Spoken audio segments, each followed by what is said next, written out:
Hello, my name is Fear Dragon, and welcome. We're going to be casting the After Hours Gaming League semi-finals for Season 3. This is going to be super duper exciting.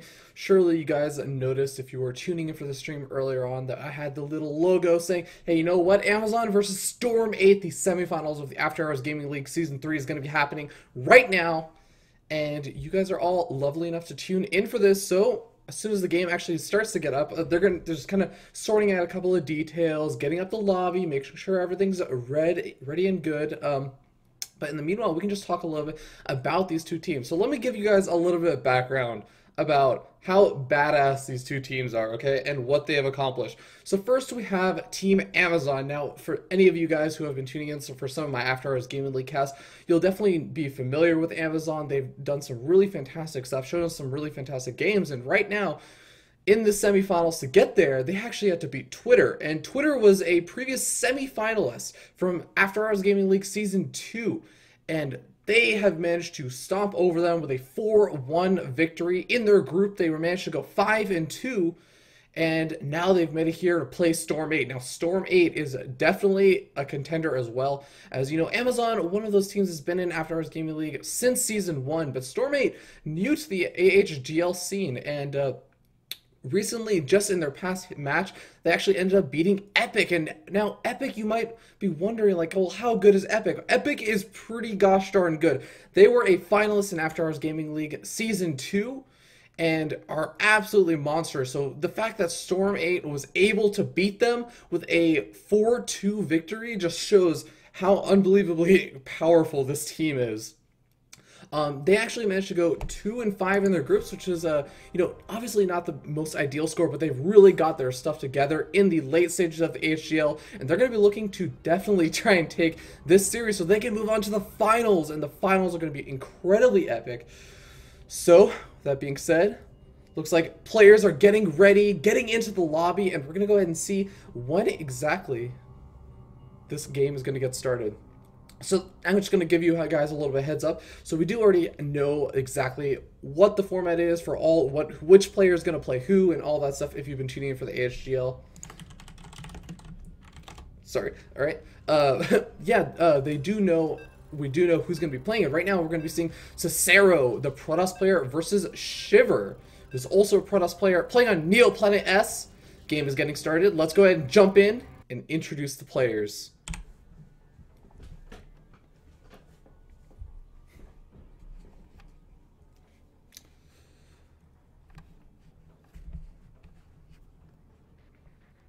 And I will give you guys a little bit of background information on these players as they have a nice little history in the AHGL now.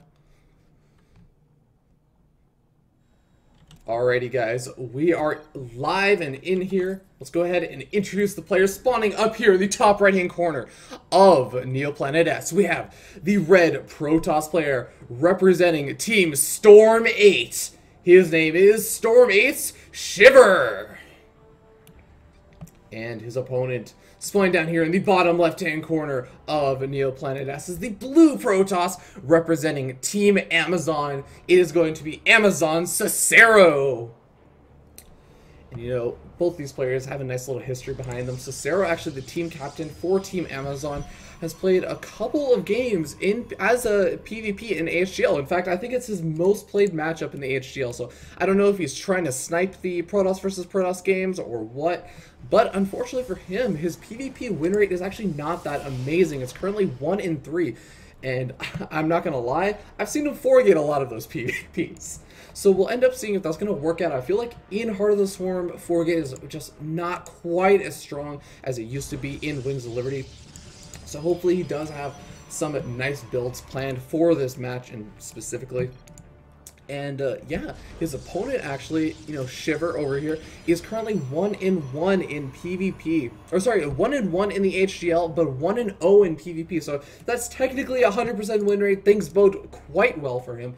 So I'm really curious to see what he's going to be doing. Now, one thing that has been super duper popular in the Protoss versus Protoss matchup as of late has just been that Stargate play. So we'll end up seeing if any of these players decide to go for Stargate. Now will be around the time that we'll see that, because usually if a player decides to go for that, they'll go for that second gas very, very quickly before their cybernetics core is actually even thrown down. But no, it doesn't actually look like either of these players are really going to be going for that. So maybe if they do, they'll go for a much safer Stargate, as when you decide to go for that very early second gas geyser and then go for that fast Stargate to get out the lead of Phoenix or Void Rays on your opponent, you end up being very susceptible to a lot of that early gateway aggression, even just off of 3 gateways. The Zealot Stalker pushes. Oh, it can be so difficult to actually deal with that if you decide to play a little bit too greedy. So both these players are going to be playing very safe, I have to say. In fact, saving up quite a bit of chrono boost. Looks like we're going to be seeing a 3 stalker rush over here out of Shiver. That's going to allow him to get a little bit of map control. And in the meanwhile, over here, Cicero just kind of going with the old school style of Zealot. Actually, no, just single stalker. And what on earth is he planning? Both these players have saved up so much chrono boost and are both using it on that Warpgate technology, although there is a stalker getting chrono boosted out for Shiver. So that means that if Cicero decides to continuously chrono boost that Cybernetics core, he will have just a slightly 10-second faster Warpgate technology.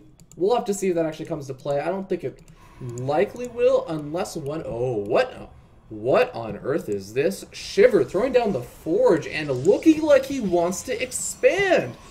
Wow, this is going to be very interesting, because it looks like Cicero, as I called it, I'm just going to say I called it, going for the 4-gate, as he has done many a time in the AHGL.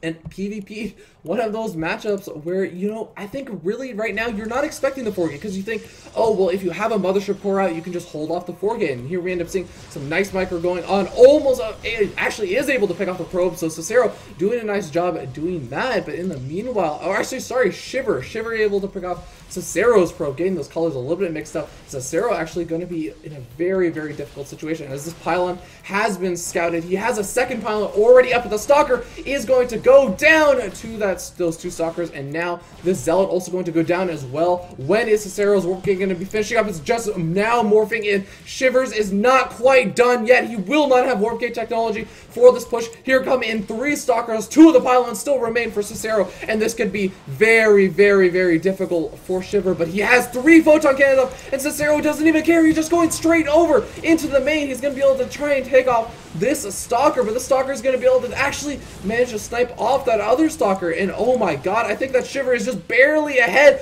with the probe pull. He actually should be able to take out this Stalker, but Cicero microing very well, and this is actually going to delay a little bit of the warp-ins for Shiver. So now it's actually looking like a bit of a questionable decision, but Warpgate is now done. He has the money to do the warp-in, and the Stalker is likely going to fall very soon.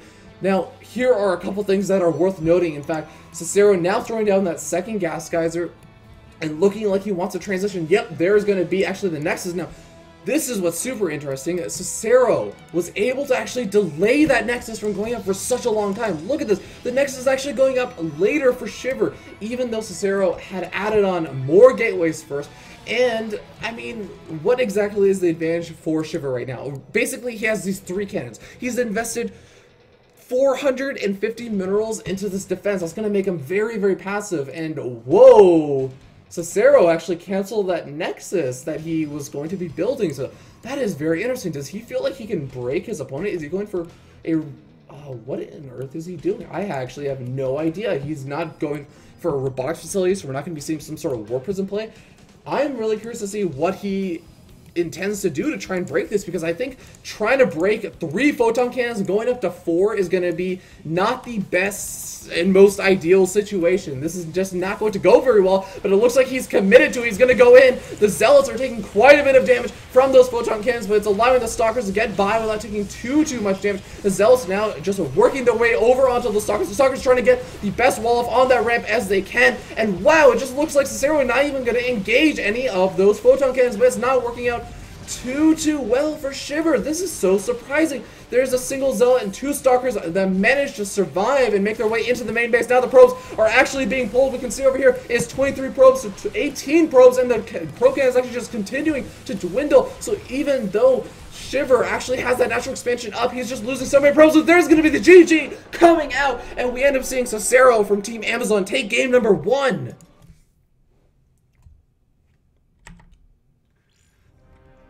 So, wow, that was a really interesting game. And I didn't think that Cicero was going to be able to break that with 4 photon cannons over at the front, but Cicero just kind of proving me wrong, saying, you know what, as long as I can just walk past the photon cannons and get into the main, it's not going to be a big deal. The photon cannons are not going to actually be able to, those are basically gateways that were not made. So that means that once he gets into the main, even if he ends up taking substantial losses, he felt that he would still be able to overpower his opponent in the main because there's only 2 warp gates. When you throw down 4 photon cannons, that means that you have 4 quote-unquote less warp gates that are available for actual warp-ins. So I meant with just 2 warp gates, he was not able to actually defend. Even pulling the probes, unfortunately, did not end up working out, and Cicero ends up taking game number 1. So Amazon leads the series 1-0. And I mean, this series is far from over. It's actually a best of 7. So plenty of time for Team Storm 8 to actually come back in this series. We'll actually wait and see if that's going to happen, as we know who the next 2 players are going to be. It's going to be Chashui versus Short Round on Daybreak Ellie, so latter edition of Daybreak. Very, very classic map, as everyone is very much familiar with it. It's going to be a Terran versus Protoss. Team Amazon's Chashui being the Terran player, and Short Round being the Protoss player, representing Team Storm 8. Let's see. Let's make sure I can get into the next game.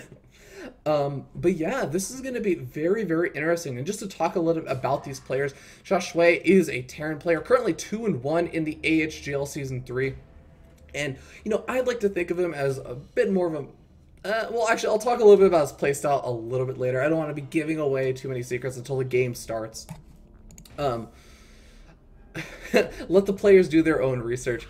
But he's currently 1-1 in Terran versus Protoss, and I'll talk a little bit about the style that he seems to like to do. Meanwhile, Storm 8 actually has their Protoss player, Short Round, who is currently 2-1 in the After Hours Gaming League, but has not played any Protoss versus Terran, so not 100% sure what his sort of style in this matchup is going to be. There's a lot of different things that Terrans have been experimenting with, between just going for Bio-Mine style play, which is just Marine Marauder, Medevac, and mine. So it's the 4M style of play that I think Flash has very much popularized, as well as even just messing around with a couple of people trying their hands at some mech sort of style of play, going for Hellbats. I haven't actually seen that too much. I think it's fallen a little bit out of style. But one thing I will say is that I've actually been told that Short Round used to be on Team SK Gaming, and he used to play Warcraft 3 for them. So really, really impressive. And Warcraft 3, a very micro-intensive game. I'm going to be expecting there to be some really awesome micro out of Short Round, especially playing Terran. I feel like there's so many different opportunities for that sort of micro. So the game getting started, we're going to go ahead and jump in and introduce the players, find out who's going to take game number 2 between Amazon and Storm 8.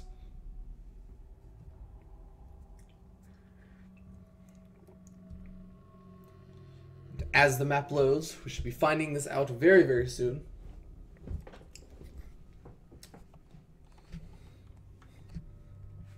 Alrighty, the map is loaded, the game is set, game number 2 begins. And so we spawn down here in the bottom left-hand corner of Daybreak, on top of the red Protoss player representing Team Storm 8. It is going to be Storm 8's Short Round. And his opponent spawning up here in the top right-hand corner as the blue Terran player is going to be Amazon's Chashui.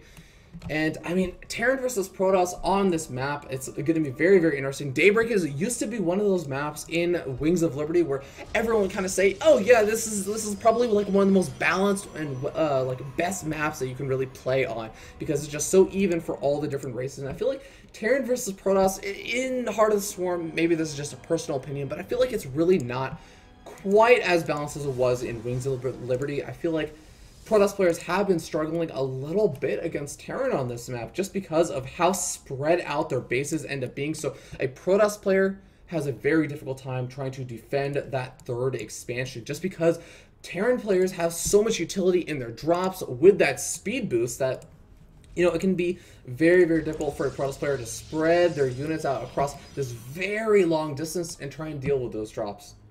So I'm curious to see if Chashway is going to be utilizing some of that play. I know that Chashway has been preparing very hard for this match, as I'm sure that short round has been as well. But here we end up seeing first Gas Geyser and just pretty standard looking build coming out of short round. I'm going to be curious to see whether or not the Protoss player decides to go for that early second Gas Geyser. That's going to probably indicate that he wants to go for a bit more of a one base-ish style of play. In the meanwhile, Chashway not really opting to grab either of his gas guys, so it's looking like it's probably going to be a one Rax expansion. That's going to give him a nice little economic edge if his opponent decides to stay on one base, but that is also going to mean that if his opponent decides to go for some sort of crazy Stargate proxy shenanigans, that he's going to have to make a miracle defense, because that push is actually very, very difficult to hold, is incredibly micro intensive, and actually very, very popular right now. But in the meanwhile, we actually take a look at short round's base, and he hasn't opted to go ahead and grab that second gas geyser just quite yet. So for now, looks like we might be just seeing a one Rax expand and a one gateway expand. As now we do end up seeing command center plopping down for Chashway. Gonna be getting into that nice old macro mode. And I feel like this is actually probably where Chashway sort of becomes a lot stronger. I feel like he is one of those players that as you get into the later stages of the game, he ends up feeling much, much more comfortable. The Zealot, look at that awesome Zealot skin over there that's turning completely black. He's basically just, I guess, completely, you know, I kind of consider like being in a black hoodie. He's from the wrong part of the neighborhood. Gonna chase that SCV out of there and allow him to drop down his nice little expansion. Now we're gonna be seeing a Stalker follow this up, and that Zealot looks like he wants to be a little bit aggressive, so he's gonna try and poke around over here at the natural expansion and maybe trying to delay any kind of bunker from going down, and you know, any kind of damage that he can really trying to. Now Chashway sees the Zealot is going around over there to that Zelnong Watchtower, so he should be able to retreat back. He's going to know, okay, maybe I shouldn't try and land this command center just quite yet, and he wants to make sure that he has enough to actually chase away this Zealot without taking too much damage, as likely, yes, there is going to be that Stalker following it up, and Chashway likely knows that as well. So he knows any extra damage that he takes on those Marines is going to come back to haunt him, and ooh, getting a nice snipe off on that SCV and getting out alive. Very nicely controlled and played by Short Run. And, yeah, looks like Chashway finally feels comfortable, like he can move out. So he's going to go ahead, move down to the natural expansion, place down that bunker, and that bunker is going to be super duper important to ward off that Zealot and that Stalker.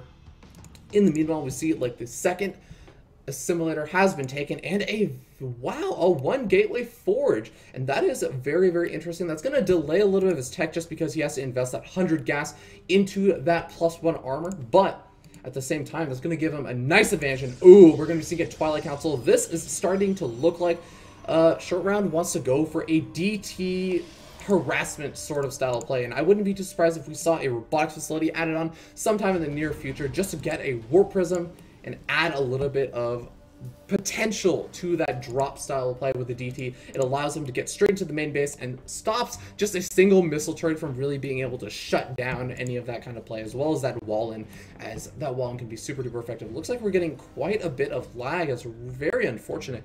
Hopefully it isn't me and I won't have to be booted out. Game paused.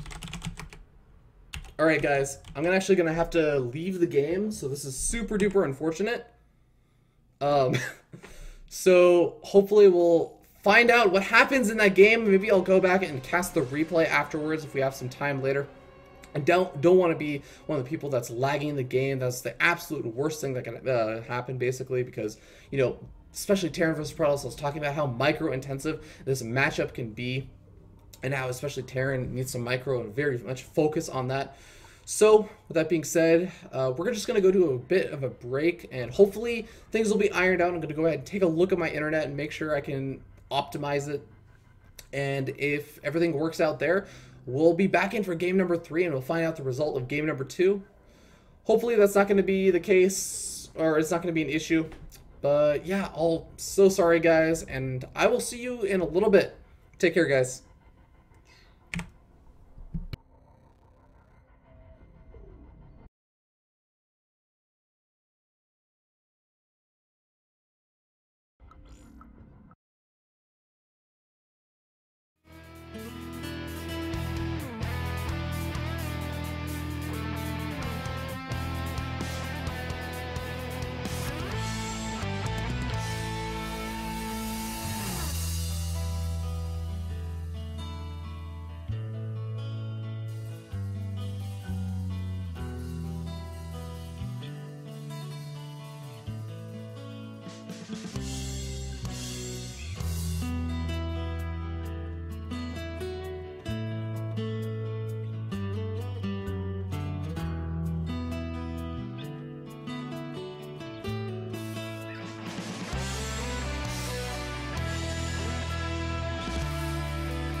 Hey guys, sorry for the abrupt comeback, but it looks like the last game is over, I think. I'm gonna go ahead and check out and see what is going on. It looks like the score is 1-1. I will go back. I'm gonna go back, and at the very end of all this, I'm gonna go back and cast that game. I'm gonna get the replay. But that does mean the score is tied up 1-1, which means Chashway was unable to defeat his opponent short round, and I'm gonna go ahead and update the score. So sorry guys so much. This is the last time I let my roommate BitTorrent while I'm casting, I swear. And hopefully I won't have any more lag issues. If I have any more lag issues, I don't want to jeopardize the integrity of the series. So at that point, I will just go ahead and cast one game behind. So I'll still be live casting in a way. I just will be casting the replays as soon as each game is finished. Hopefully, again, it will not come to that. But yes, with that being said, we're going to go ahead and jump into game number 3. Hopefully you guys are still excited and pumped as I am.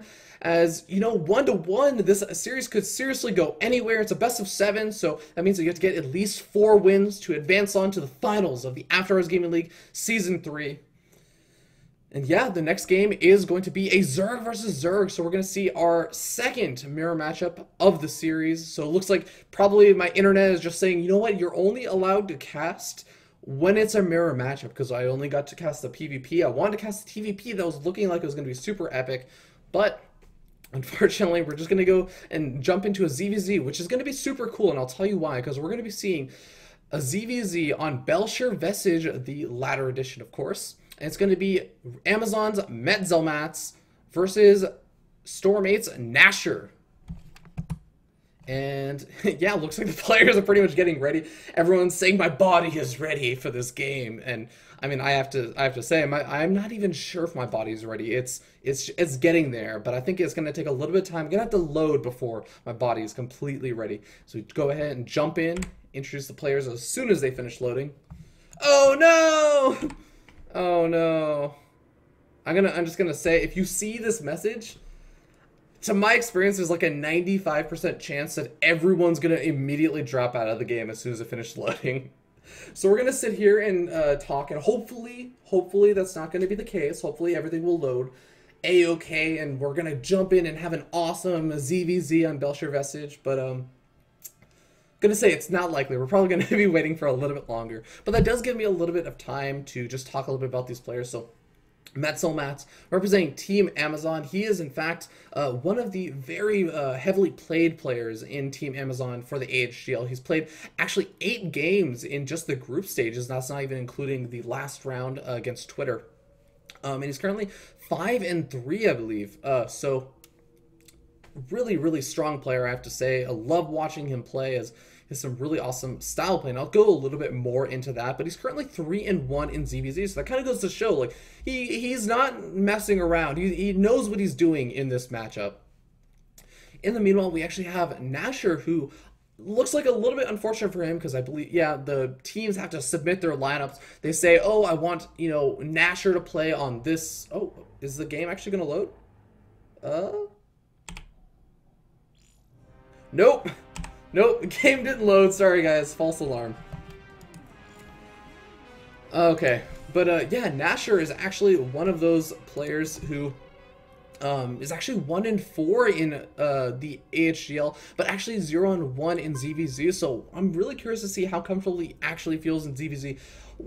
I mean, you often hear the phrase, you know, one instance is not a statistic, or it's not a trend. Like, you need multiple instances of something to actually figure out what the trend is, or if there's a statistic or whatever.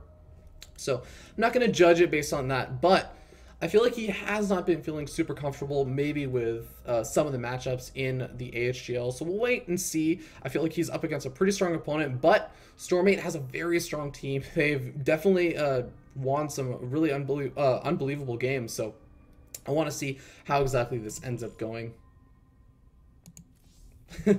Players are joking around saying, okay, the game is over, so next match, right?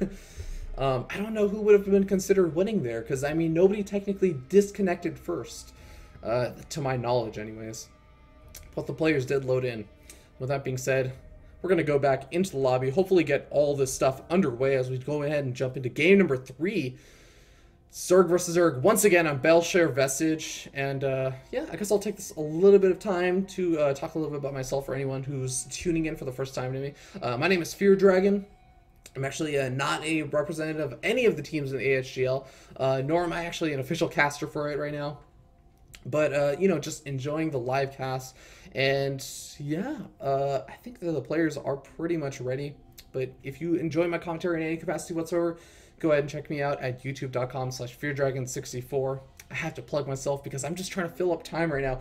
I think the players are just waiting for the game to get started, and once we get started, we can talk a little bit about their play styles and what we can be expecting in the Zerg versus Zerg matchup. I will say, actually, Zerg versus Zerg, we've been seeing a lot of Mutalisk style play, so very, very heavy Mutalisk, just because, you know, if you think about Heart of the Swarm Zerg versus just Heart of the Swarm Zerg, the only thing that's really changed since Wings of Liberty is everything is after lair tech except for the Overlord speed. All right, Overlord speed is the only change, but that's really not going to play too big of an impact in ZVZ early pre-layer style play.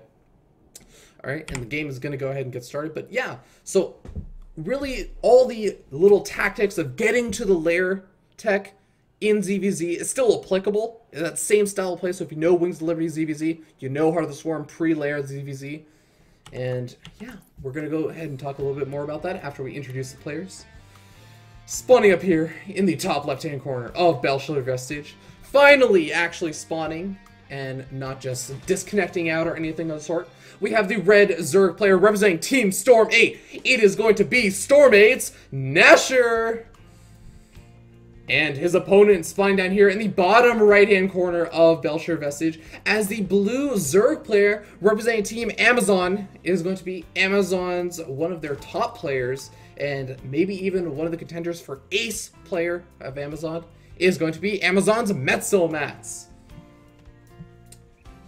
Now both these players are going to start off setting their nice little overlords out. Looks like actually the overlords are not going to be on the same little path to actually, you know, connect, find that love connection. Actually, I'm not even sure if they're going to be in vision range of each other, as both these players wisely just sending their overlords over to their opponent's natural. I mean, what are you really looking to scout for other than just maybe the exact pool timing?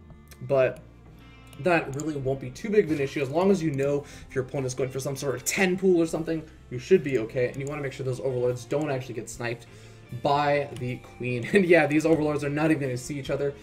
Just oh god, what is that Journey song? The one where everyone is like walking around on the streets and everyone's a lamppost or something? I know it goes something like that. That's just got to be it. But finally, we see the first deviation as Metzelmat's going to be going for the pool first, and in the meanwhile, Nasher going for the hatchery first. Now, usually this actually doesn't make that big of a difference, but here we're going to end up seeing something that will make a little bit more of a difference. That's going to be the gas timing. Nasher going hatchery, then gas, then is going to be going for the pool. So that's going to allow him to get up a very fast Zergling speed. In the meanwhile, Metzelmat's actually going to be delaying that extractor for quite a bit of time. That means that Nasher is actually going to have a nice little timing window where he can actually just take advantage of the fact that he has speed Zerglings versus not speed Zerglings. So if Metzelmat's actually ends up overcommitting a little bit, there's going to be that nice window where Nasher can just chase down all of those units and basically just potentially even end the game right there. Hopefully Metzelmat's knows about how to deal with these sort of timings though, and he will be able to make sure he does not get caught out of position and such. He should be in a-okay shape. We do end up seeing both these players are going for that natural expansion. You might be thinking, oh, well, you know, Nasher went for the natural expansion first. That means that he's going to be ahead economically. Well, kind of, but not really. For the most part, whether you go spawning pool first or you go hatchery first, it kind of ends up evening out for the most part. There might be some small advantages, but really, I have to say, it never really ends up playing the biggest part in these games. It's really going to come down to some of the later stages of the game, as well as a lot of the micro. This is such a micro-intensive matchup, especially pre-lair tech, when you have all these Zerglings and Banelings running around, and we've actually seen Roaches kind of fall a little bit out of favor for the most part, as players really just realizing, hey, you know what? Mutalisk, they have these nice upgrades. They're just so ultra effective, especially with the Infestor nerf from Wings of Liberty, now no longer cast fungal growths instantly, and especially with two top players like this, you can expect to see Mutalisk players go ahead and try and dodge fungal growths, and that has actually really made Mutalisk ultra strong in the late game of Zerg vs Zerg. In fact, to the point where oftentimes we will end up seeing Mutalisk wars where players will be battling Mutalisk versus Mutalisk, who has the higher Mutalisk count. And there are a couple of nice little micro tricks you can do. There is some target fire micro, of course, but also cute little things like utilizing your Zergling count to just position them directly underneath your opponent's Mutalisk and your Mutalisk, because then the Glaive Worm bounces, those Mutalisk attacks that will bounce to other enemy targets, will actually just hit the Zerglings instead of the other Mutalisk. That means your Mutalisk stay alive a little bit longer. They're able to take out your opponent's Mutalisk because they effectively have more health. You're giving your Mutalisk more health via your Zerglings. But of course, we're going to have to wait and see if that's actually even going to happen. It looks like Nashor wants to be super duper aggressive. He's just rallying a ton of these Zerglings over here to the natural expansion of Metzelmats, and Metzelmats still morphing some of those Banelings. We're going to see if they come in time. I believe it should be okay, but at the same time, ooh, Nashor actually going ahead and retreating. Now this is super interesting. I actually wonder if that was just in response to seeing that his opponent had morphed all these Banelings. He says, you know what, I have put my opponent into a defensive position. I can go ahead and get up these spine crawlers, and I think that he is likely maybe just going to be going for some lair tech now. As now we end up seeing additional gases being taken. We see that he actually has a very nice drone count. He's actually leading 35 to 29 drones. And the most important thing I have to note is that Metzelmats has invested so much into morphing all these Banelings defensively. He does not want to die to any kind of Zergling aggression, so that's going to do things like delay some of his gas. Now, the funny thing is, actually, Metzelmats actually went for an earlier gas, so that actually allowed Metzelmats to get an earlier layer than his opponent. So it's a little bit funny that I say, you know, it's going to delay Metzelmats' gas, but at the same time, you have to keep in mind that Metzelmats is going to have these 4 Banelings, or 5 Banelings, I guess, just kind of be sitting around. He's going to be able to, actually get some decent hits off, but, you know, for the most part, I feel like Nashor is going to still be in an okay position, losing a couple of the Zerglings, but not going to be the biggest deal. He still has a good number, and namely, he has those 2 spine crawlers that's going to allow him to do a nice little defense. Now, the lair is about halfway finished for Nashor, but at the same time, we see Metzelmats actually already has a spire already started, and that's going to give him a nice little advantage. He's going to have Mutalisk a little bit sooner. We'll have to see if he can actually just get enough Mutalisk to actually overpower his opponent, or if Nashor is going to be able to get up his own spire in time, maybe even get up a Spore Collar just to defend a little bit, and maybe just capitalize on the fact that he has a better economy right now. Now, Metzelmats and Nashor are both going for those 3rd expansions. Kind of interesting, as it looks like both these players feel like they can defend it, especially Metzelmats with those Banelings. And I think that Nashor just knows, hey, you know, I have such a high Zergling count that my opponent really doesn't want to move across the map, so should be okay for a little bit. Evolution Chambers out for both these players, and getting that Carapace level 1, and that's going to be super duper important. For those of you who do not know, Carapace level 1 allows Zerglings to actually survive a Baneling hit, and that is super duper important. But hold that thought, we actually have a ton of Zerglings moving down or along the right hand side of the map over to Nashor's 3rd expansion. Now, Nashor does not actually have his Banelings already prepared yet, so he's going to have to be taking a little bit of damage from these Zerglings, but now with those Banelings morphing in, oh, Metzelmats, you have to be so careful. He loses so many of those Zerglings at such a low cost, and oh my god, I feel like Nashor is going to be such a comfortable position after that, unless a Metzelmats actually makes something really magnificent happen with some of those mules. Now, we do end up seeing some of those Banelings getting some ridiculous hits. What on earth is going on? Banelings just hitting all of the Zerglings in this game. It is absolutely insane right now. As Metzelmat's actually going to go ahead and retreat after that. I feel like it's basically, I mean, I wanted to say it's evened out, but now we actually have Mutals out on the map. We can see over here that really Metzelmat's has also been able to just get up a higher supply. He's leading by a good 25 or so. So I don't even know what's going on, and it's going to be very, very difficult because now Nashor's going to start losing all these Overlords. He's starting to retreat them, but he needs to start retreating all of them right now. These Overlords are going to be super susceptible to this Mutalisk count, especially considering even though he has a couple of the Mutalisks of his own on the way, it's just not going to be the same number. He's actually just going to be a little bit behind constantly unless he can find some sort of gas advantage, some sort of Zergling advantage, or something to come back in this game right now. Now it looks like the Mutilas are going to be dancing around. Spore Colors are going up, and some of the opponent's Spore Colors for Nasher actually coming up. So they're going to be here to defend, but there is just not enough right now. I don't think he should be trying to take this engagement. He's going to be falling behind the Mutilas count by so much now, as we can see Metzelmatz able to take out every single one of those Mutilas, able to take out the Queen. And oh no, it was Spine Crawlers, not Spore Crawlers. That is exactly not what he actually wanted to try and deal with this Mutilas harassment right now. And now we can even see Mutilas that are popping for Nasher are actually getting picked off as they actually pop up. The Spore Crawler getting a huge hit off on those Mutilas as they just do such insane damage to those biological units, but just not quite enough, as it looks like actually Metzelmatz may even be able to take out the third expansion, but we can already see over here Nasher trying to do something to come back in this game, and I like this idea. He's trying to use those Zerglings to try and do some harassment over to Metzelmatz's third expansion, but is it going to be enough? We end up seeing a couple more Mutilas just picking off Zerglings, and the Spine Crawler for Nasher, and a single Mule is going to be here to defend, and a Queen. It just isn't the anti-air that Nasher needs right now. As we can see, Metzelmatz, he has basically just got Mutilas on his mind. That's where all of his gas is going to be going, taking out the Spore Crawlers, taking out the drones. We can see over here in the unit counting station, 41 drones to 61 drones, and this is basically going to come down to whether or not Nasher can make some sort of comeback with these Zerglings, as he just needs to eventually be able to clean up all these Mutilas, as it looks like those Spore Crawlers are doing a good job of. At the same time, the Zerglings doing a huge amount of damage over the natural expansion. He's actually killing a lot of drones of Metzelmatz, so this could actually be exactly what he needed, but it's just not quite enough. We can still see 50-ish drones for Metzelmatz and about 35 for Nasher, so Nasher still has to make something happen right now.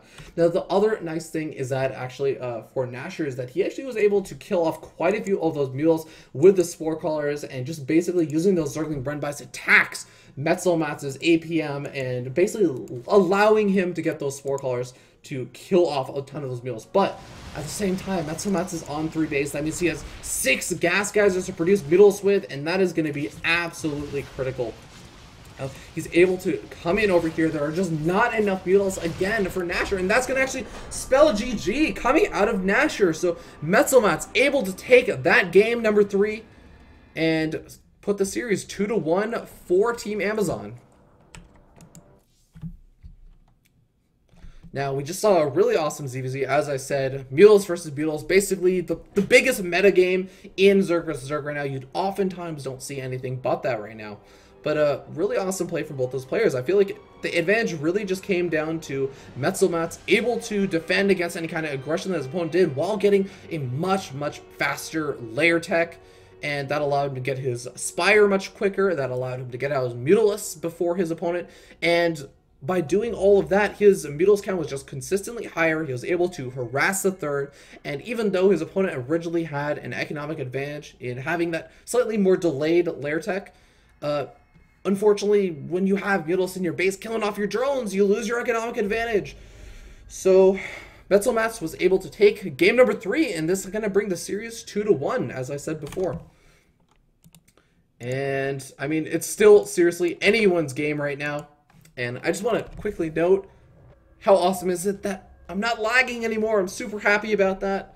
And with that being said, looks like we're going to be jumping into game number 4. And this is going to be the Rage Kage representing Team Amazon versus Terran representing Team Storm 8. And it's funny because it's not his, I mean, okay, Terran is Terran's race, but his name is also Terran. I mean, I'll show you right here. His name is Storm 8's Terran. So being ultra confusing, but I have to give him props, okay? I have to give him some props because there are a lot of players that seem to like just being very ironic with their names. There's Toss Girl, the Korean player who played in Brood War. She did not play Protoss. She played Terran. It frustrated me. I think there was a pro player that was named Protoss that played Zerg. It's just like, what are you doing? What are you doing? This guy, Terran, I can get behind this. I can get behind this because he's not trying to fool you. I play Terran, and my name is Terran. It's a good name. It's a good name. But with that being said, the game is going to go ahead and get started. The map is going to be Whirlwind LE, and it's going to be a random versus Terran. Oh, this is going to be super interesting. Rage Kage from Team Amazon playing random, and Terran from Team Storm 8 playing Terran. Let's go ahead and jump in and let these players load.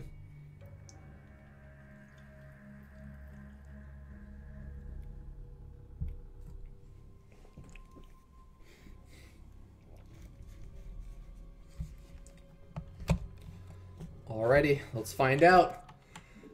We have the players spawning over here in the top left-hand corner of Whirlwind LE. We have the red Terran player representing Team Storm 8. It is none other than Terran. And his opponent spawning down here in the bottom right-hand corner as the blue random player spawning as a Zerg player. It is going to be Team Amazon's The Rage Kage. And Chashway, one of Team Amazon's players, just noting, oh, Rage Kage, he was supposed to go for a 6 pool, but he forgot. No, I don't actually think that would be the best idea, as, I mean, it'd be a very mind-gamey thing, just because this map is so big. Whirlwind LE allows for all 4 of the spawn positions, so you could just get super unlucky, scout your opponent very, very last, and your 6 pool would just be so ultra late and delayed. But I mean, some Terran players do like to take advantage of stuff like that. They like to go super greedy because they know, hey, it's probably not going to be a cheese because, I mean, what are the chances they're going to scout me in time? And they could actually get punished if they're just unlucky. Doesn't look like it's going to be the case, though, and that kind of excites me because we're going to be seeing an awesome game as Rage Kage getting up to that nice little 14 or 15 drone count. And in the meanwhile, looks like Terran just going to go ahead and throw down that barracks. We'll have to wait and see. Is he going to go ahead and grab a gas geyser? Yep, going to be seeing that gas geyser, and this could actually be a Reaper opening. Now, Reaper openings, very, very frustrating for a lot of Zergs to deal with. I don't know if you guys are friends with a lot of Zerg players who have to deal with Reaper openings, but it really is frustrating because if that Zerg player does not open up with speed Zerglings, they don't end up getting that early gas geyser, then what will end up happening is that Reaper will just end up kiting drones and Zerglings for such an unbelievably long period of time until those queens are finally able to get out. And they can actually get quite a few kills, especially if the Terran player does decide to do something really cheeky, like throw down a bunker that allows the Reapers to actually retreat over to the bunker that allows them to deal actually a good amount of damage even to the queens. And I mean, you could always salvage a bunker, get back 75 minerals. We'll end up seeing how much Terran actually decides to commit to this. Is he's going to end up scouting his opponent second, as probably will the Rage Kage. But, oh, looks like we're getting a little bit of lag. Hopefully that's not me. If that is me, I profusely apologize, but it looks like everything is cleared out for now. And, ooh, the Rage Kage actually has gone for that gas geyser.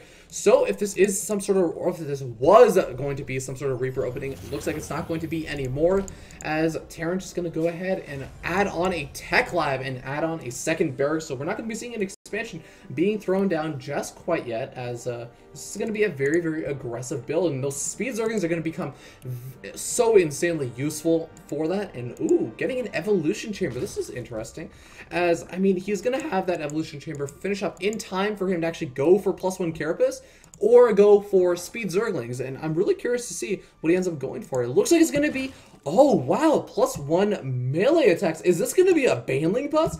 I think this might be, and we're going to see this drone come over here. He's going to get fired at by that poor little Marine who's just sitting behind that wall. Hates drones, absolutely hates wildlife, and oh my god, the drone actually got in, the supply depot got lowered, and he ended up he should know that there are at least 3 barracks, but oh my god, this is actually going to be so interesting, because I feel like both of these players are going for very all-in style of play, very aggressive builds, as we end up seeing one guy left in that gas geyser. This is super interesting. Oh, actually, no, 2 guys left in the gas geyser. I was also going to say, he's probably going to be throwing down that Baneling nest very, very soon, and going to be going for some sort of Baneling bust. But his opponent is actually just going for 3 barracks and a factory. So this could be some sort of crazy stim plus a Widow Mine push. I don't even know. There's so many different possibilities over here, as a second tech lab and a reactor are going to be finishing up soon.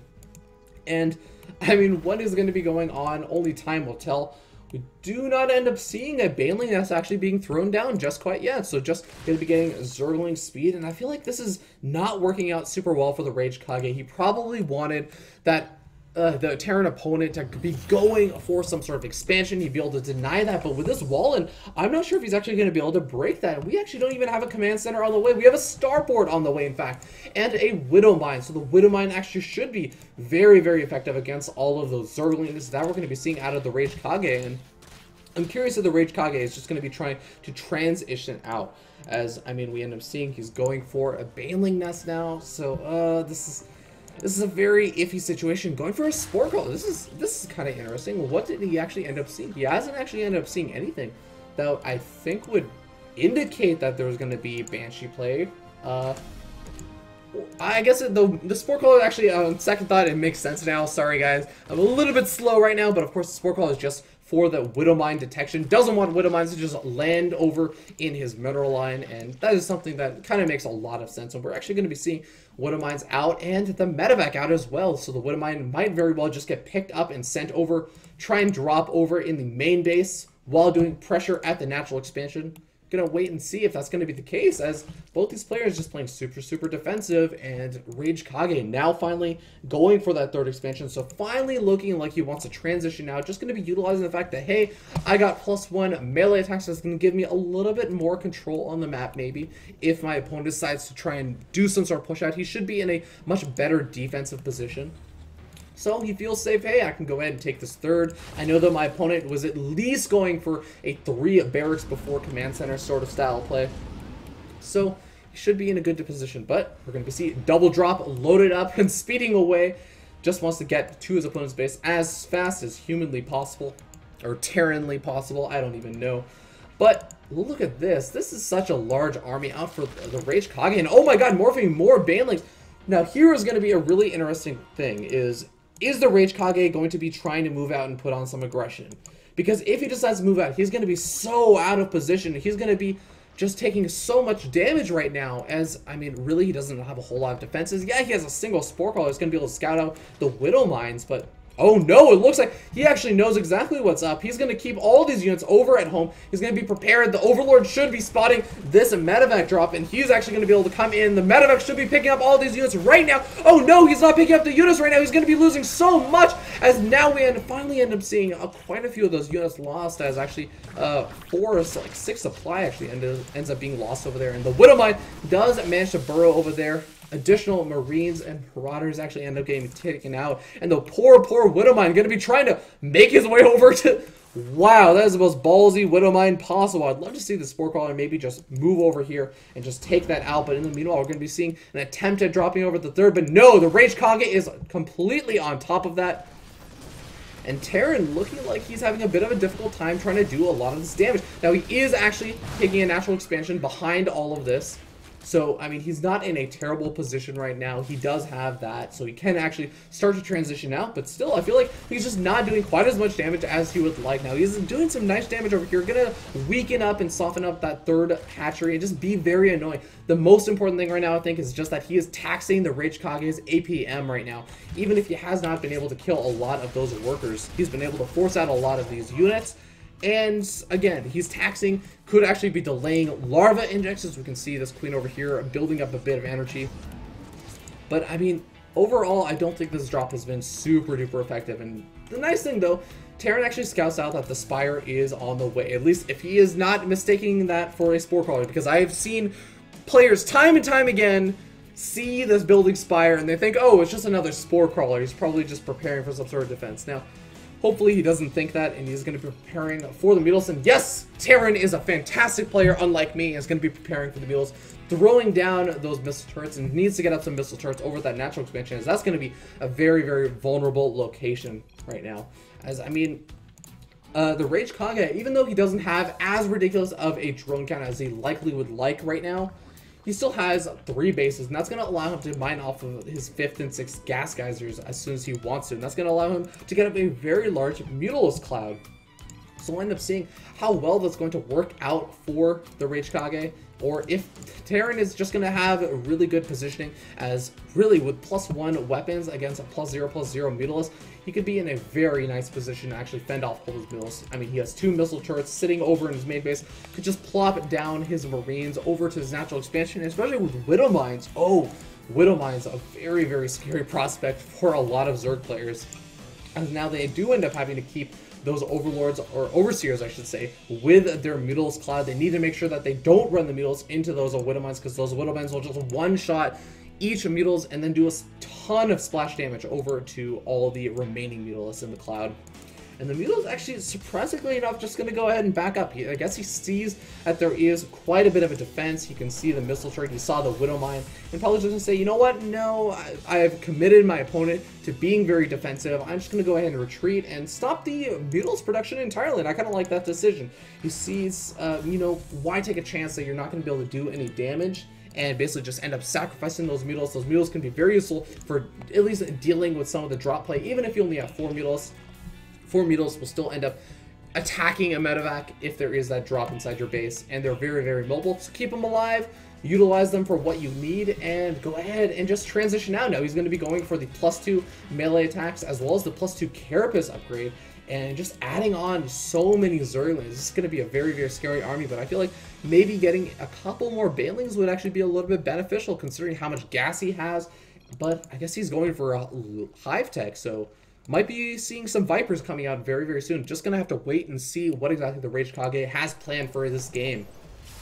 In the meanwhile, Terran dropping down those mules, getting up those defensive Widow Mines, and now looking like he wants to do a little bit of push out. Just going to defend on those Widow Mines to do that good old defense. Now, kind of interesting note is that Widow Mines do splash damage to your own units, so if 2 Mules just decide to come in over here and stand right on top of all of those SCVs would actually just get killed by their own Widow Mine. It'd be super unfortunate, but we're probably not going to be seeing that for now, as it looks like Terran looking to move out. He's moving around the map, but it looks like the Rage Kage is onto it. How much damage is going to be done? There are quite a few actual Hellbats in there, so they're going to be doing a lot of damage over to those Banelings and the Zerglings, but the Zerglings actually don't really need to do a whole lot because the Banelings make the best connections they could possibly ask for. They hit every single Marine, and now the Mules are able to clean up the Marauders. Medevacs having to basically load up the remainder of the army, which is 2 Hellbats, and that is just not an ideal position for Terran. Terran definitely going to be feeling a bit uncomfortable after all of that. So I have to say, Rage Kage looking to be in a very good position in this game. Now he is leading about 15 or whoa, actually now 20 workers, as after winning an engagement, hey, you know that your opponent doesn't have an army, so go ahead and drone up, take a 4th expansion. I'd love to see, yep, 4th expansion is already up. And what can your opponent do at this point? I mean, he doesn't have an army. He's going to have a hard time actually securing that 3rd expansion. Just get up a handful of units like this and just deny that 3rd expansion. I feel like that's going to be the best bet for Rage Kage. And Rage Kage are already using this Overlord to try and do a little bit of denying and delaying by dropping some of that creep. That's going to force Terran to bring some of those Marines over and try and take out that Overlord. Shouldn't be too big of an issue, especially considering it doesn't look like the Rage Kage is actually going to be moving out those units to try and be super aggressive with them. So, in the meanwhile, we do have our Hive Tech finally completed. We have 2 Ultralisks on the way, and those Ultras going to be soon to have chitinous plating, as well as +3. So those Ultras are going to be ultra scary, as, I mean, those upgrades have just been working out so well for the Rage Kage. He's been doing them all game long for those melee attacks, and it's going to be paying off very soon. And I'm curious, what exactly is Terran's response going to be? Now, I mean, he has a couple of Marauders mixed in. Marauders are obviously very effective against, you know, that Zerg unit composition of Ultralisks. But you need to have a lot of them, and he's going to continue to produce them. But, I mean, is it going to be enough? His army is very small right now, and it looks like he's just going to be looking to try and do a little bit of aggression right now, but the Ultras have popped out. It looks like the Rage Kage looking for that big old concave. Ultras just being very happy with only Marines left, and +2/+3, I think, or +2/+2, able to clean up all of those Marines. Unfortunately for Terran, gets completely cleaned up, managed to keep all the medevacs alive at least, or at least most of them, as he needs to retreat with the remaining medevac. But this is just not looking very good for Terran, as Chai Shui, a Terran player, just saying Ultras Imba. Oh my god, why is Terran so bad? All the Terrans complaining about Ultralisks. Unfortunately, and it looks like this expansion just has absolutely no chance. What are the medevacs going to do? Heal the Planetary Fortress? Not going to happen. Planetary Fortresses, unlike Hellbats, are not actually considered biological, and the Ultras are going to take that stuff down. So now, sitting on +4/+3 upgrades, so that's a +4 armor and +3 weapons. Or I guess melee attacks, I should say, and +3 Carapace going to be finishing up as well very soon. I feel like Terran is just going to be falling further and further behind. Look at this ridiculous Overlord spread from the Rage Kage, literally covering almost every single expansion except for these 2 in creep from those Overlords. And that's going to alert him if any kind of hidden expansions are taken. This is just super duper great play from the Rage Kage, making sure he does not actually end up losing this advantage he has in the game. But we're going to be seeing a drop home over here. Rage Kage looks like he's actually already prepared for it, and scouting the hidden expansion, or I don't even know if it's a hidden expansion at this point. It's just another expansion, and going to be splitting up the drops. I kind of like that, as he should actually be guaranteed to get, gets the cancel off on that hatchery over there. And even though he's going to end up losing the units over in these two medevacs, he at least manages to shut down his opponent's economy a little bit. But I'm not sure if he can actually afford to lose any of these units right now. Now, it looks like this is going to be Terran's plan. He's going to load up on a ton of Widow Mines and hopefully be able to get some amazing Widow Mine shots off. Now, Ultralisk tank Widow Mine shots like beasts. I mean, no pun intended, because I guess Ultralisks are basically the epitome of being a beast for a Zerg army. But I mean, I still feel like there could be something that could happen over here if he gets some really good positioning.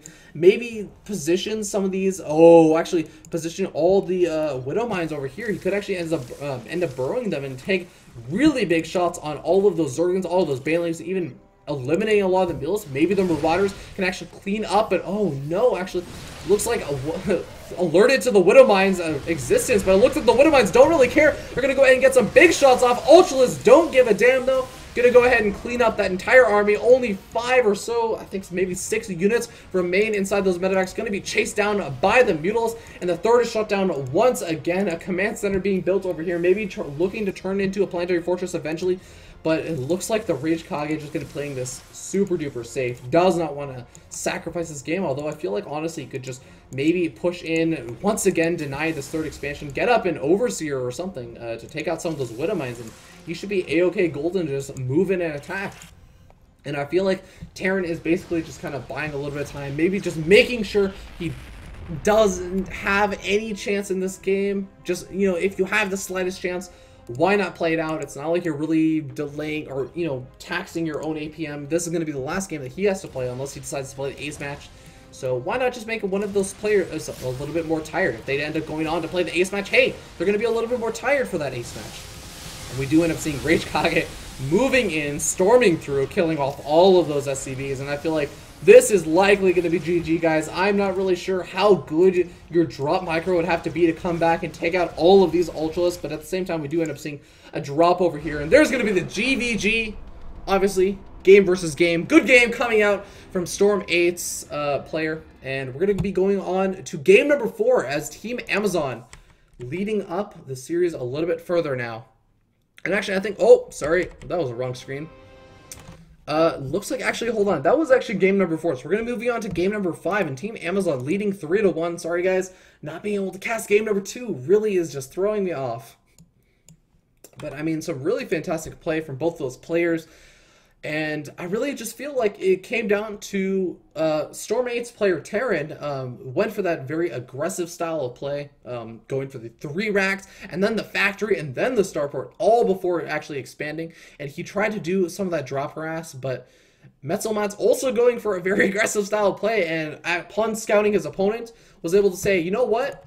I'm just not going to move out because I know you're about to do something very aggressive, and was able to completely just shut down that drop. And from that point on, unfortunately, I feel like it was just a little bit of miscontrol from Terran. I feel like he still was in that game, but losing a lot of those units in that drop really cost him. It set him so far behind because he wasn't able to continue aggression. If he was able to continue aggression, he'd be able to do things like delay the third, make sure Metzelmats was not being too greedy in any way. But after that, I mean, what could he do? Metzelmats just had such a big army advantage that he could go ahead and deny his opponent from ever taking a third and just boost up his economy and his tech, and was able to eventually take the game with those 5-3 Ultralisks. And I mean, no matter how many Widow Mines you get, Ultralisks will take damage quite well from them.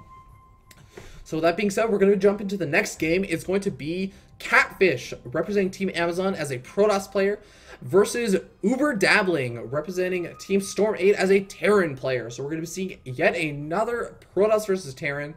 And by yet another, I mean that we missed the second one. This is game number 2. Or at least I missed it. I'm sure a lot of the players got to see it, and they were very happy with it. And, oh, actually, it looks like I have a couple of things going on in the chat. So thank you to everyone that's actually tuning in live. And shout out to everyone in the chat. That'd be Decker, Arnfasta, You guys are awesome. With that being said, I think the players are pretty much just getting ready.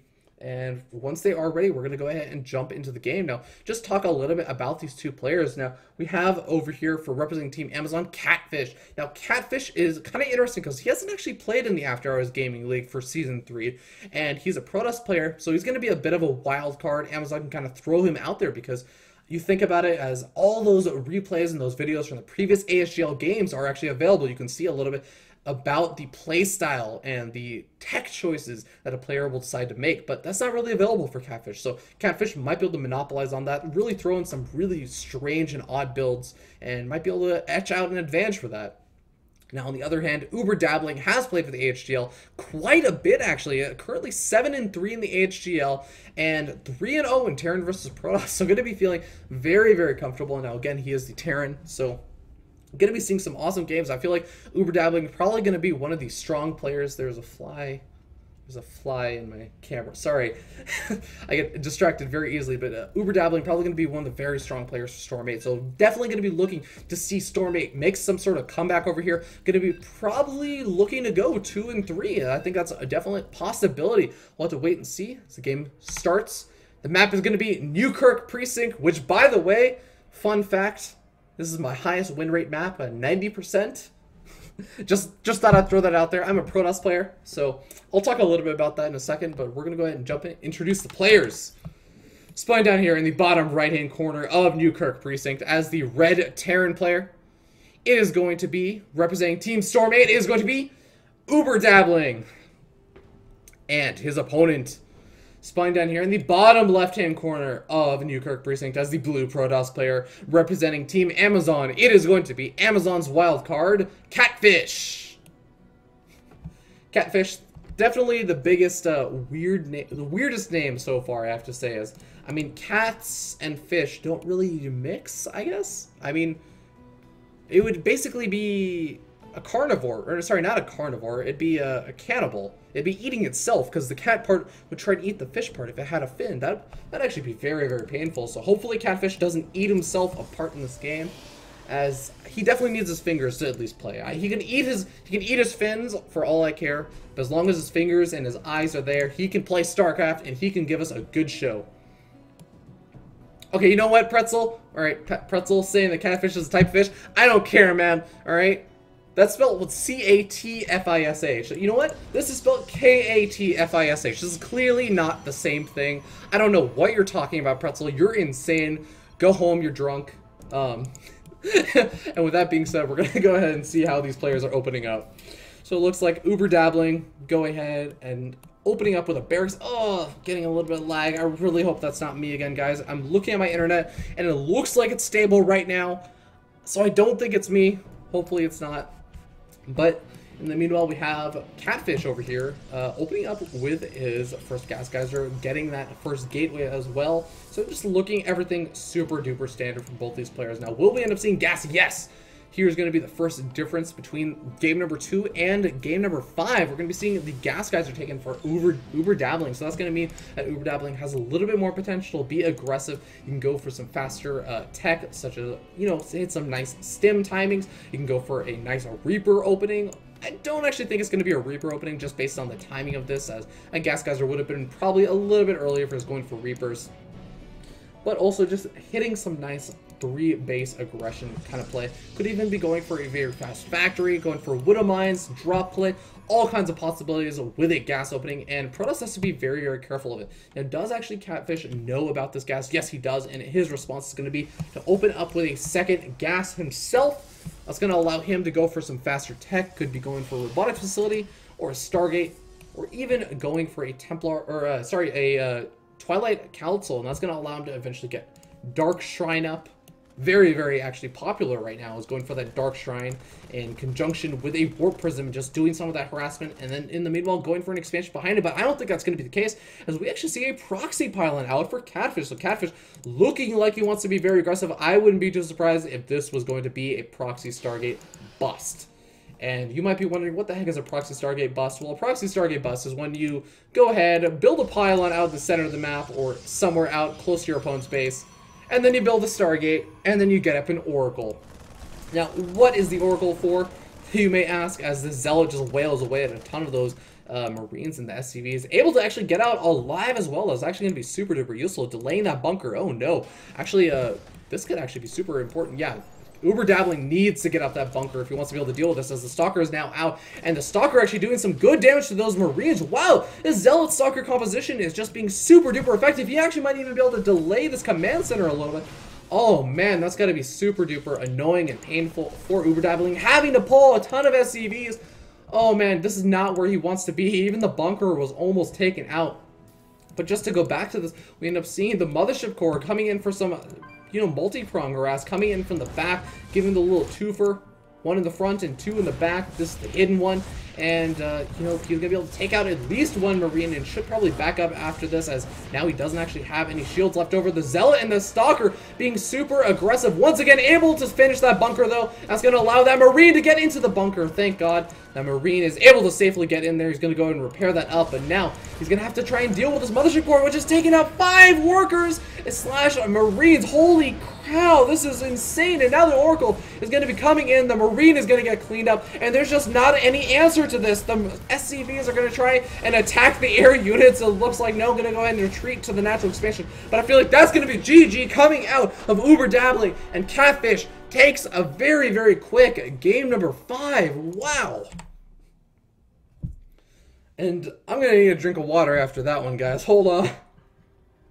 And that was a very quick game, and I feel like Uber Dabbling just caught a little bit off guard by that Zealot Stalker. And, you know, normally the game is not supposed to end right over there. The Oracle's supposed to come out and try and do a little bit of harassment over in the main base while some units kind of poke in the front, and eventually you get up some warp gate technology with among 3 gateways, and you kind of poke at the front while Oracle harass from behind. And, you know, if they've covered their main base and you can't really do the Oracle harass, you use the Oracle to bust down the bunker. But unfortunately, it looked like Uber Dabbling was just caught a little bit off guard, wasn't prepared for that Zealot and Stalker that were able to delay that bunker, kill off a couple of Marines. And once that happened, it sort of just spiraled out of control. The Zealot and Stalker were able to move up, delay the natural expansion, pick off and deal more damage to the Marines, and just set Uber Dabbling a little bit too far behind. I feel like after a while, he just kind of went a little bit on tilt in terms of his control, and that kind of spelled the end of that game. So I have to say, very well executed by Catfish, but a little bit unfortunate from Uber Dabbling. I feel like he did not live up to his true maybe potential in that game. But with that being said, I mean, Amazon is going to be leading up 4-1, and actually, is that it? I think that actually is it. That I think Amazon is actually, wow, sorry, I have just completely not been hyping this up. I feel like hold on. Players are still talking about how they'll play. Yeah, and okay, GG. Oh my god, guys. I am so sorry. You know what? Hold on. Let's get some music going or something. I need to make up for the fact that I just completely overlooked the fact that this series just ended, alright? Alright, hold on.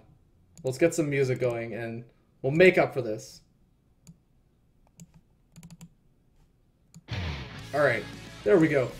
So awesome job. Congratulations to Team Amazon. They are going to advance to the After Hours Gaming League Season 3 Finals. And that is, unfortunately, does mean that Storm 8 does not advance on, but they did make it all the way to the semifinals, which is super duper awesome, especially considering it was their first time entering the AHGL. That is incredibly impressive, as they have a very, very strong team. Really, minus like maybe a couple moments in those games, I have to say, a lot of those players just look absolutely fantastic. So going to be looking forward to seeing them in After Hours Gaming League Season 4. As, you know, hey, who knows? They could end up taking the entire Season 4. We'll have to wait and see. But again, congratulations. Amazon takes the series 4-1.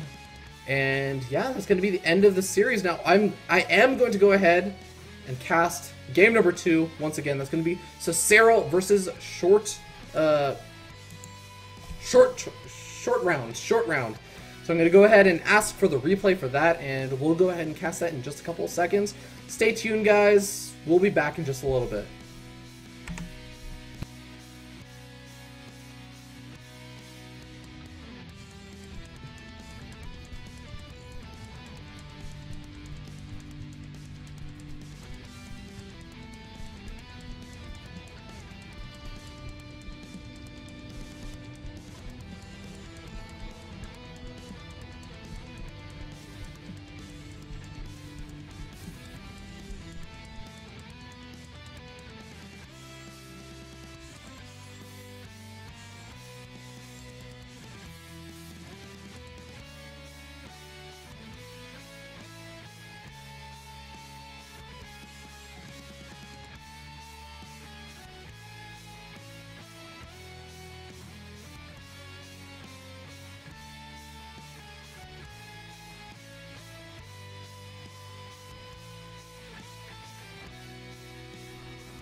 Hey guys, sorry, I just got the replay. We're going to go ahead and load it up.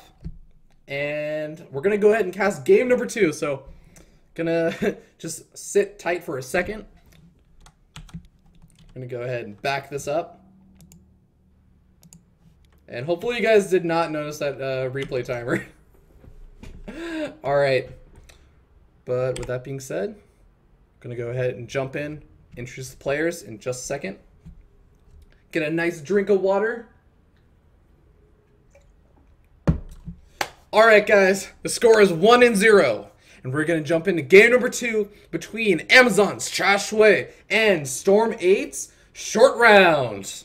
The game gets started right about now. Spawn down here in the bottom left-hand corner of Daybreak LE, we have the red Protoss player representing Team Storm 8 is going to be Storm 8's Short Round. And his opponent spawning up here in the top right-hand corner as the blue Terran is going to be Amazon's Cha Shui. Now Cha Shui giving out the big old heart. This is going to be game number 2, so even for those of you who are sticking around, I swear to God that we're actually just playing game number 2. We don't know who ended up winning the series at all. We don't know who won the game or anything. All right, so no spoilers. And yeah, we're going to go ahead and see how these players decide to play it out. The reality is I actually lagged out in the middle of the game. So I'm casting this one from a replay, unlike the other ones, which are live cast. So that's just a little bit of information about why that is the case.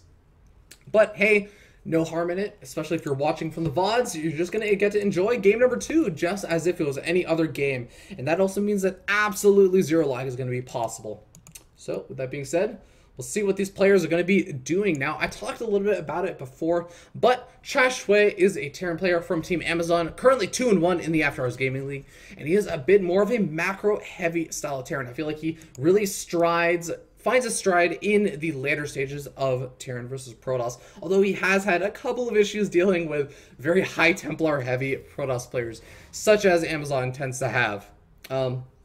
But yeah, right now he's currently 1-1 in Terran versus Protoss, and I'm really curious to see how he's going to end up doing in this game against his opponent, a Short Round, who, you know, he's a Protoss player and is actually a very, very strong player.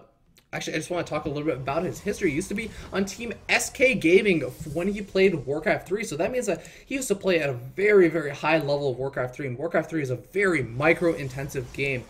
So that means that, you know, we can probably be expecting to see some really solid micro out of him. And I mean, for a Protoss player, having really on-point force shields, having really good control, especially if you decide to go for some sort of Oracle play, or even any kind of High Templar, plus Mothership, Time Warps, storms going down everywhere, it's important to have really good micro, and it can really turn the tide of a battle. So we'll wait and see how he decides to open it up, as one of the big things that we're going to be looking for is whether or not the second gas geyser is taken before an expansion is taken. As you know, right now it doesn't look like he's going to be opting to do that. He still has a little bit of time to do so, but in the meanwhile, Cha Shui going to be going for the 1 Rax expansion, not deciding to grab either of those gas geysers. Just going to go ahead and get up a couple of Marines, probably plop down a bunker when he decides to land that command center, and then he's going to feel pretty good. And the Zealot's going to go ahead and chase out that SCV, because the Zealot, oh, actually, I think I have music turned off. There we go. Zealot going to go ahead and have that black skin. That just means that Short Round, a super high level Protoss player, level 30, total badass. He's going to go ahead and move across the map with that Zealot, see how much damage he can actually end up doing. In the meanwhile, behind it, he's going to go ahead and take that expansion. That means that we're going to be seeing a pretty normal looking game for this. I'm going to go ahead and set myself to busy. Oh. Yes, I know a cat is a type of fish. Alright. Thank you, Pretzel. Alright, catfish is a type of fish. Thank you. Sorry, guys. With that being said, we're going to be seeing 3 racks pop out for Cha Shui. This is the most normal thing in the world to see out of a Terran player. This is almost just reminiscent of a Wings of Liberty style of play. Probably going to be adding on a couple of things like, you know, some tech labs, or just go straight up to the medevac. Medevac will allow him to do a lot of nice drop play and just really seize at map control for a little bit until Short Round is able to establish a solid defense and eventually maybe even take his 3rd. In the meanwhile, Short Round going to be going for that +1 armor off of 1 gateway. Now, this is very interesting, and I'm really curious what he's planning to do with this, as if he could actually just be looking to set up for a very solid late game, as just getting the upgrades this early on could set you up so nicely for a late game where you have +3/+3 finish way before your opponent even has maybe +2/+2 finish. Possibly. Probably a little bit less likely, but it's entirely possible. But in the meanwhile, we're going to be seeing a Twilight Council actually being plopped down, so that does mean that Short Round is going to have access to either Templar Archives, or could it even be going for a Dark Shrine? Now, Dark Shrine, really? I just got lag. Okay, this is actually where I ended up leaving, but that was really weird. I actually ended up getting a little bit of lag in the replay. Super duper weird.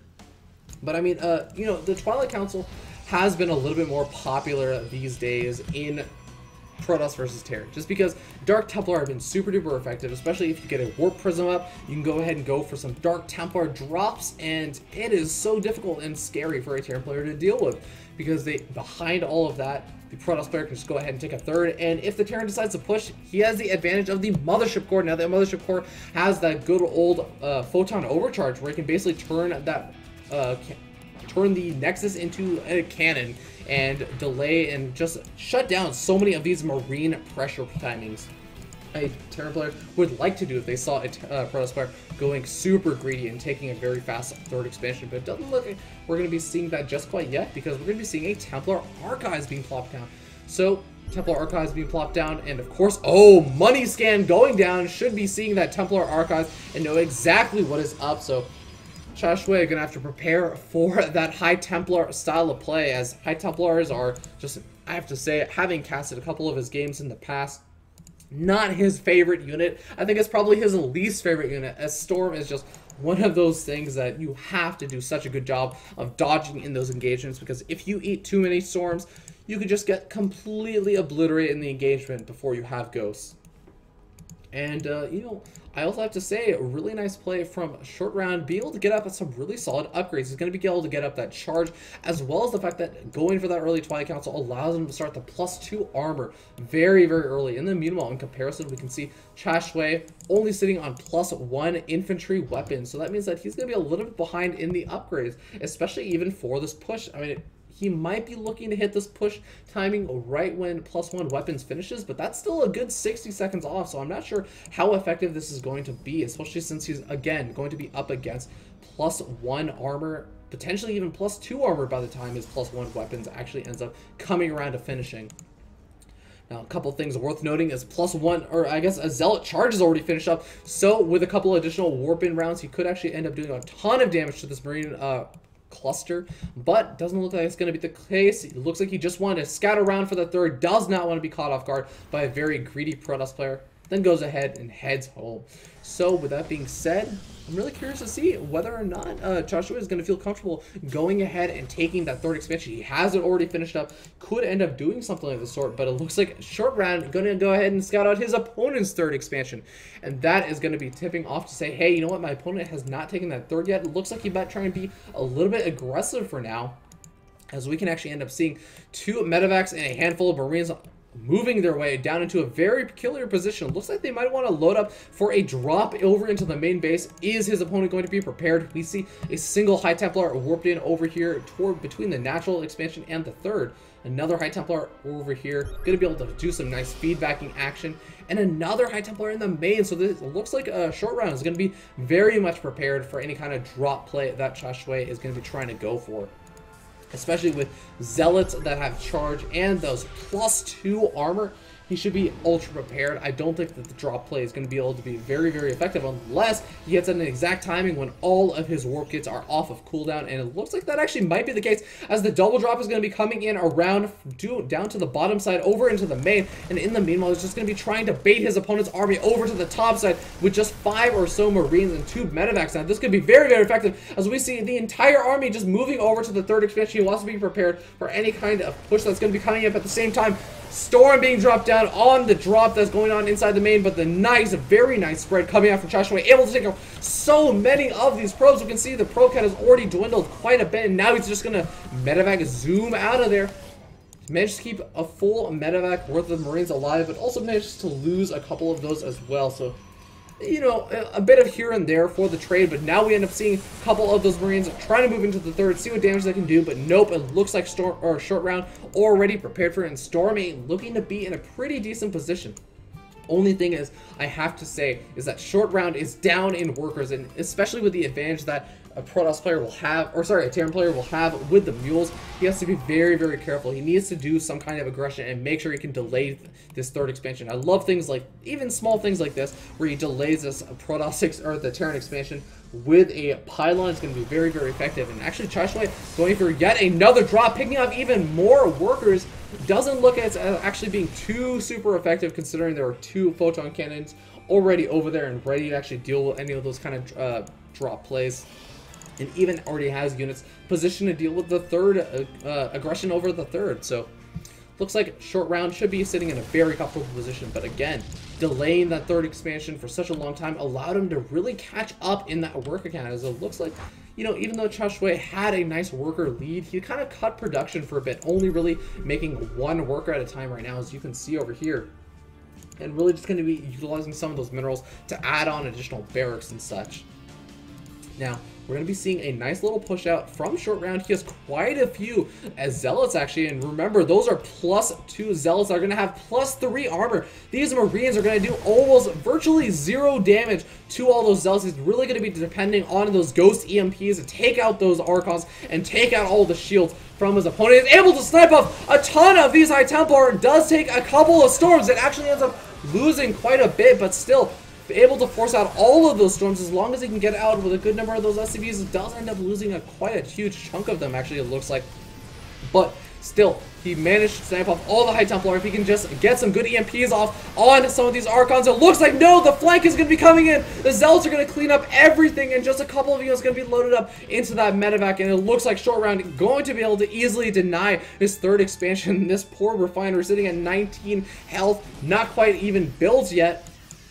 No chance of it actually going to be mining anytime in the near future. Looks like Chashway on the defensive. He's going to have to go back to his bunker. The Zealots are charging in, but again, +3 armor is pretty gosh darn effective against only +1 weapons. These Zealots are just tanking. They are not dying. The Ghosts are going to be taken out. The SCV is forced to be pulled off, and even 2 Zealots unable to be cleaned up very easily over in the main base. The natural expansion is going to be forced to be lifted, and behind all of this, Short Round sitting on a 3-base economy, teching up to Robotics Bay, and he's going to be sitting super duper comfortable right now. I feel like Short Round is going to just be able to take this game right now, even if he is not able to get in, but he is! The supply depot is down, the Zealot's going to be charging in, but even if this was not the case, I feel like Short Round would just be in a great economic position and a great tech position, and he would just be able to take out his opponent with an eventual contain and push into with Colossus.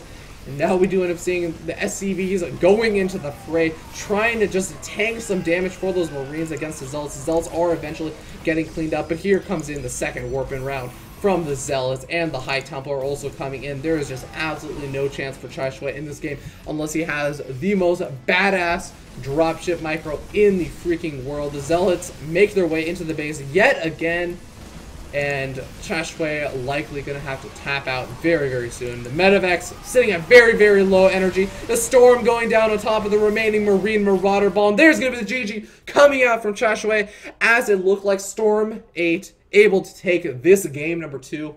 And it's going to go on to game number 3. So if you have not seen game number 3, I highly recommend you go ahead and check those out. I'll probably have some sort of annotation if you're over here on my YouTube channel, linking to game number 3, probably somewhere in the top right hand corner, or maybe I'll just throw it into a random location just to be fun.